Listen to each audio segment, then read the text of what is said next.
Good evening, everybody. We are looking for a real valued x.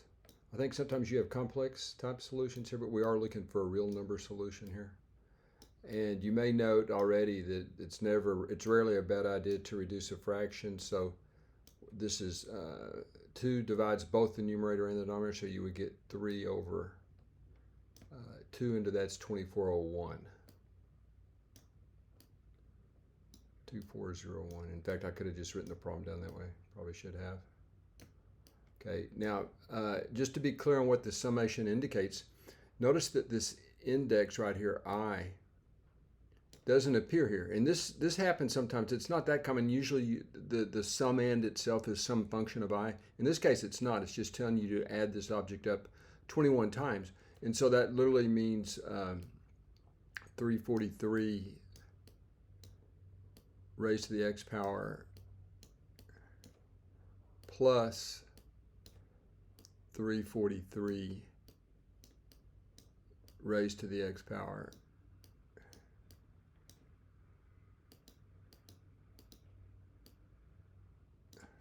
and let me put some ellipses here. So that's 343 to the x power. You know, I know these dots may not be that visible. That's supposed to be ellipsis right there. Okay, and so this is happening 21 times. Again, I've seen people get confused when they see this summation operator, if you will, sigma operator, being used where the summands don't have any dependency on the indice. But it's just, you're doing exactly what it tells you to do. All right, so let's keep going. Now, of course, there's 21 of them, and that's tantamount to just saying 21 times it, right? And so 21 conveniently factors into 3 times 7, and we get this over here. Notice this is, you can think of this as just 7 to the first, right? So it's just familiar laws of exponents where you have 3x of a thing times 1 of a thing, so you have 3x plus 1 of the thing. Okay.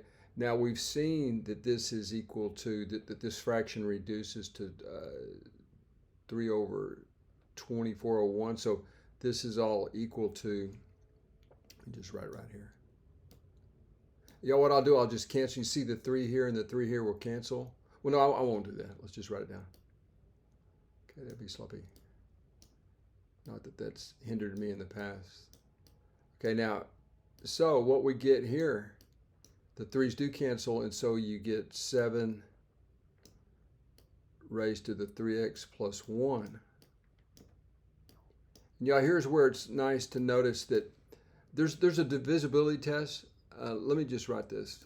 Okay, first, let's quit talking. Okay, 1 over 2401. Now really the only way this will work out nicely without having irrational solutions is if 2401 is a power of 7. You guys may have seen this test. You can do 2401 minus. Think of subtracting 2, the last digit, double the last digit from the previous 3 digits. This leads to 238. Okay, it's a divisibility test. You take 2 times the last digit, which is 2 in this case, subtract it from the remaining digits, and you get the 238. Now, some of you may immediately recognize this as something that's divisible by 7, but if you don't, just do it again. Okay, so 2 times 8 is 16, right? And that leads to 14, right?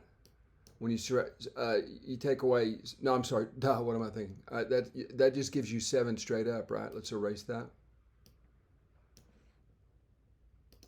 Okay, so this would lead to 7. So that means this has to be divisible by 7.